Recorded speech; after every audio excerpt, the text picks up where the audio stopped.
सत्य नडेला, सुंदर पिचई, निकेश अरोड़ा, लीना नायर, ये कुछ ऐसे भारतवंशियों के नाम हैं जिनका अमेरिकी सरजमी पर सिक्का चलता है। सत्य नडेला माइक्रोसॉफ्ट के सीईओ हैं, सुंदर पिचई अल्फाबेट इंक के सीईओ हैं, वही अल्फाबेट जो गूगल चलाती है, यानी गूगल की पेरेंट कंपनी है। निकेश अरोड़ा, लीना नायर जैसे कई और ऐसे ही जाने माने भारतीय अमेरिकी एंटरप्रेन्योर्स में गिने जाते हैं जिनका नाम सुनकर आंखें बड़ी और सीना चौड़ा हो जाता है। लेकिन इसी लिस्ट में कुछ ऐसे भी इंडियन अमेरिकी एंटरप्रेन्योर्स का नाम जुड़ा है जो नाम खराब कर रहे हैं। हम बात कर रहे हैं advertising tech company outcome health के को फाउंडर्स ऋषि शाह और श्रद्धा अग्रवाल की। दोनों पर 8,300 करोड़ रुपए के फर्जीवाड़े का आरोप लगा है। अल्फाबेट और गोल्डमैन सैक्स जैसी कंपनियां इनके फ्रॉड का शिकार हुई हैं। बीते सप्ताह अमेरिकी कोर्ट में इन्हें सजा सुनाई गई है। तब से ये खबर मीडिया में छाई हुई है। तो आज हम खर्चा पानी में इसी फ्रॉड पर बहुत डिटेल से बात करेंगे, जानेंगे कि गूगल जैसी कंपनियों को कथित तौर पर चपत लगाने वाले ऋषि और श्रद्धा कौन है, उनकी कंपनी आउटकम हेल्थ क्या करती थी, और ये भी जानेंगे कि दोनों ने कैसे इस हजारों करोड़ों रुपए के स्कैम को अंजाम दिया। नमस्कार, मेरा नाम उपासना है और आप देखना शुरू कर चुके हैं द लल्लन टॉप का डेली फाइनेंशियल बुलेटिन खर्चा पानी। 8300 करोड़ रुपए के फ्रॉड में भारतीय अमेरिकी एंटरप्रेन्योर्स ऋषि शाह और श्रद्धा अग्रवाल को बीते सप्ताह सजा सुनाई गई है। यूएस डिपार्टमेंट ऑफ जस्टिस की वेबसाइट पर इस मामले की पूरी डिटेल्स साझा की गई हैं। उसके मुताबिक 26 जून को हुई सुनवाई में ऋषि को सजा हुई जिसमें उन्हें 7.5 साल की जेल हुई है, जबकि श्रद्धा अग्रवाल पर 30 जून को फैसला आया जिसमें उन्हें 3.5 साल की जेल हुई है। दोनों ही मिलकर अमेरिका के शिकागो में एक एडवर्टाइजिंग स्टार्टअप चलाते थे। नाम था आउटकम हेल्थ। दोनों अरबपतियों ने कंपनी के क्लाइंट्स से लेकर कर्जदाताओं और इन्वेस्टर्स को $1 अरब का चूना लगाया है। आज की तारीख में रुपए में ये रकम 8,350 करोड़ रुपए के आसपास बैठती है।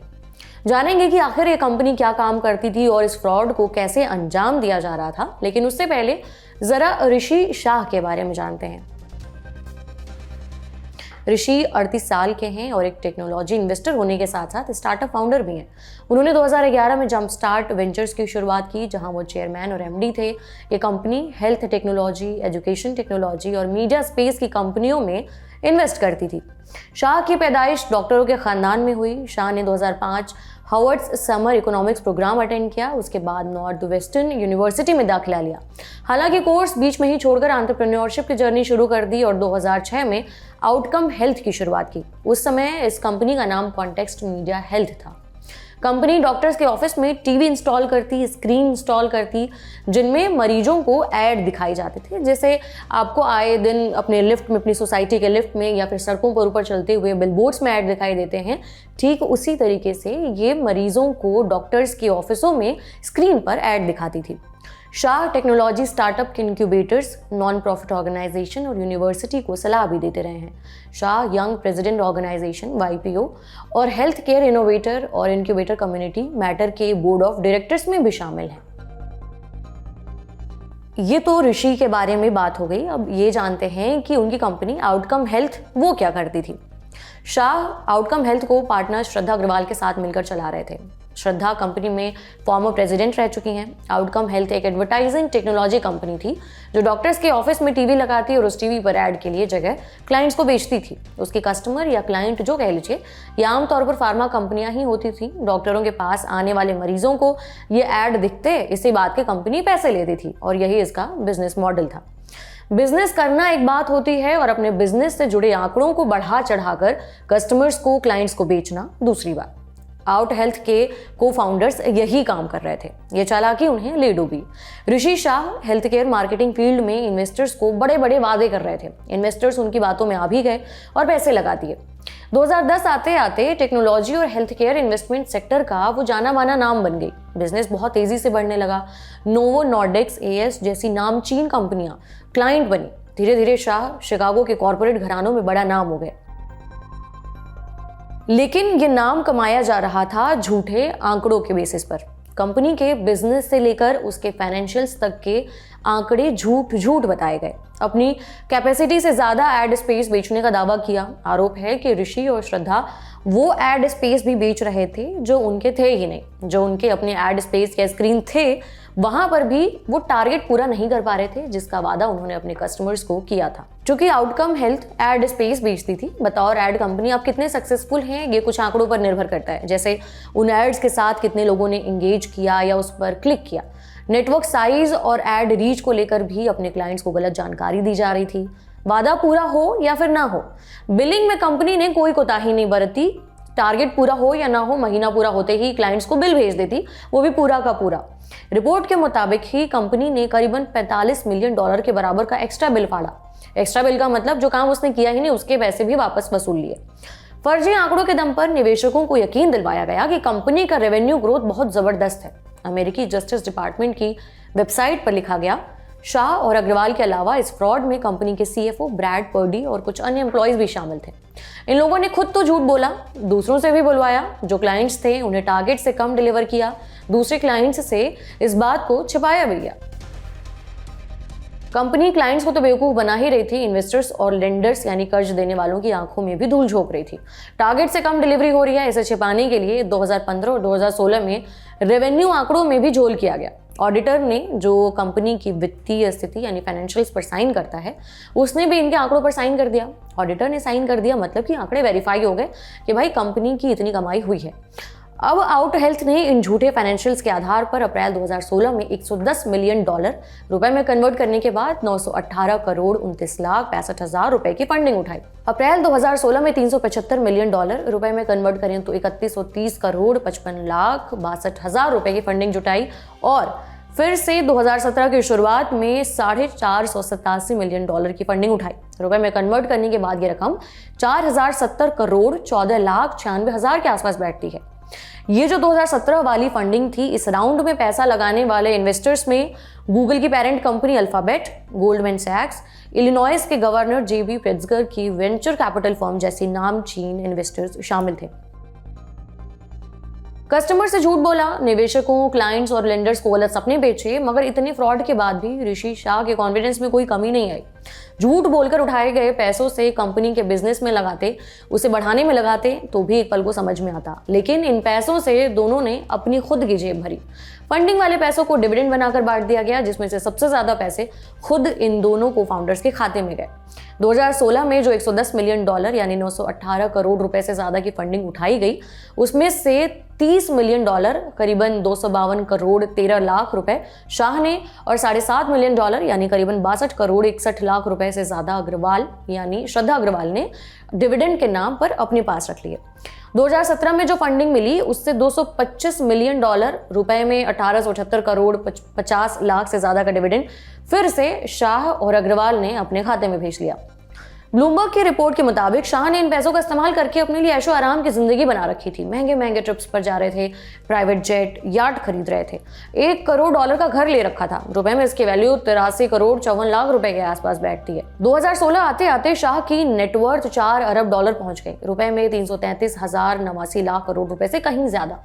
मगर यह भी कोई ओरिजिनल वैल्यू नहीं थी, इसमें भी झोल किया गया। जानबूझकर ऐसे अकाउंटिंग प्रैक्टिसेस का इस्तेमाल किया गया जिससे नेटवर्थ ज्यादा दिखे।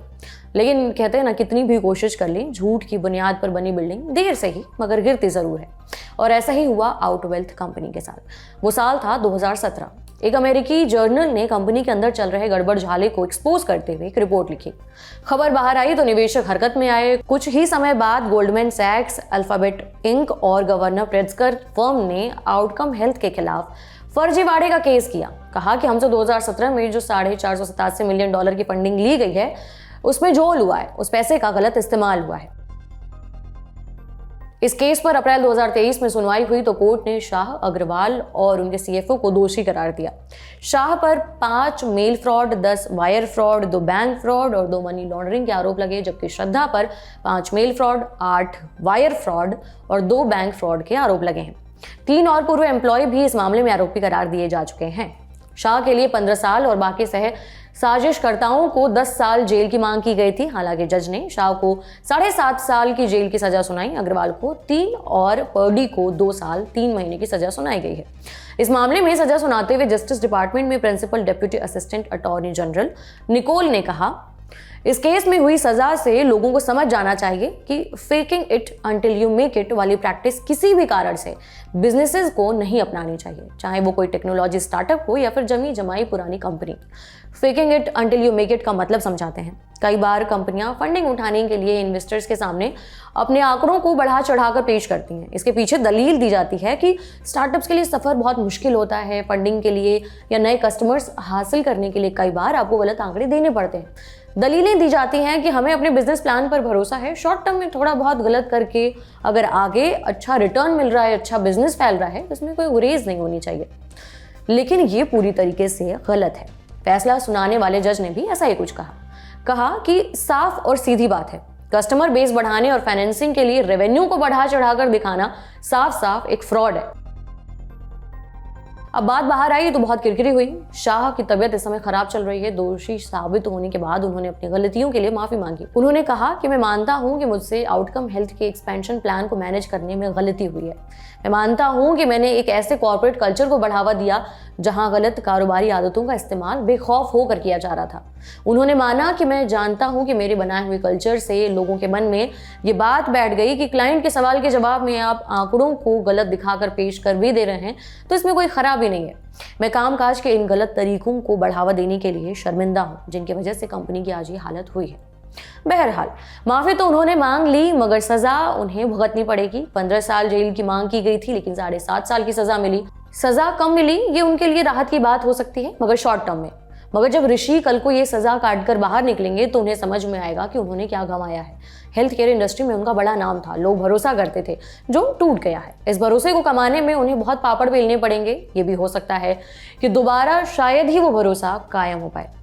अब जाते जाते बाजार की एक और बड़ी खबर पर बात करते हैं। शार्क टैंक में जज रही नमिता थापर की कंपनी एमक्योर फार्मास्यूटिकल्स, इसका आईपीओ 3 जुलाई को यानी आज खुल गया है। आईपीओ में शेयरों के लिए 960 रुपए से 1008 रुपए प्रति शेयर के भाव पर बोली लगा सकते हैं। कम से कम 14 शेयर खरीदने होंगे। इस आईपीओ के जरिए 1952 करोड़ रुपए जुटाने की प्लानिंग है कंपनी की। बताते चले कि इस आईपीओ में पुराने निवेशक 1 करोड़ 14 लाख शेयर बेचेंगे और 79 लाख नए शेयर जारी किए जाएंगे। इस आईपीओ में नमिता थापर भी अपने हिस्से के कुछ शेयर बेचने वाली हैं। उनके पास इस समय कंपनी में 3.5% हिस्सेदारी है, यानी 63,39,000 शेयर हैं। उनका प्लान अपने 12,68,000 शेयरों को बेचने का है। अपर प्राइस बैंड के हिसाब से अगर वो इतने शेयरों को बेचती हैं तो उन्हें करीबन 127 करोड़ रुपए मिलने जा रहे हैं। नमिता ने कंपनी का एक शेयर 3.44 रुपए में खरीदा था। इस हिसाब से नमिता अपने इन्वेस्टमेंट पर सीधे 293 गुना प्रॉफिट कमाने वाली हैं। अनलिस्टेड मार्केट में एमक्योर के शेयर 293 रुपए के प्रीमियम पर ट्रेड कर रहे हैं। शेयर 10 जुलाई को एनएससी पर यानी नेशनल स्टॉक एक्सचेंज पर लिस्ट हो सकते हैं। आज के खर्चा पानी में इतना ही। उम्मीद करते हैं आपको ये जानकारी पसंद आई होगी। पसंद आई हो तो हमें कमेंट बॉक्स में ज़रूर बताएं। बाकी अगले एपिसोड तक अपना ख्याल रखें। शुक्रिया।